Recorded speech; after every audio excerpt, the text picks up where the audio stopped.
NewsNation's Brooke Shafer has the latest on an 11th-hour lawsuit to free up SNAP funding so tens of millions of Americans can simply put food on their table. Good morning, Brooke. What would this ruling mean to those who rely on SNAP?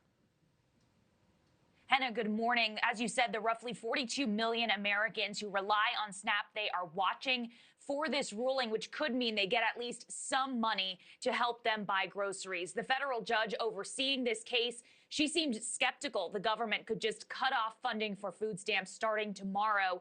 The judge even calling this a political game. So we're now waiting to see whether the Obama-appointed judge decides to make the government dip into emergency money. The USDA has said it needs to freeze funding for the SNAP food aid program during the government shutdown starting tomorrow. The agency claims the well has run out. Lawmakers, they have battled over a roughly $5 billion contingency fund, money Republicans and the Trump administration argue they can't legally touch.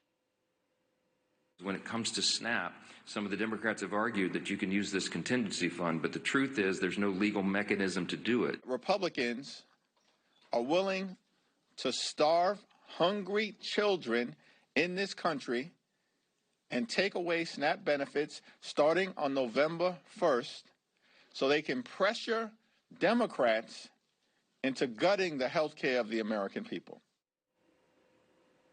The last-minute hearing on Thursday surrounded a lawsuit by nearly 24 states over the funding freeze set to impact 1 in 8 Americans. Lawyers for the federal government argued that dispersing that contingency money violates law and partial payments are too complicated. The Democrat-led states which filed the lawsuit, though, they argue that the government has a legal obligation to keep this program alive for millions of families living at or below poverty. Henna? Brooke, some states are stepping in already to at least keep their own version of the program running for now. Tell me more about that. That's right. States like New York and Hawaii have offered their own emergency money to help families who qualify for SNAP benefits. Hawaii overnight announced that it's issuing $250 to each person eligible to hopefully help these households bridge the gap. Of the tens of millions of people who use food stamps, the USDA's latest stats say 39% of people on SNAP are children.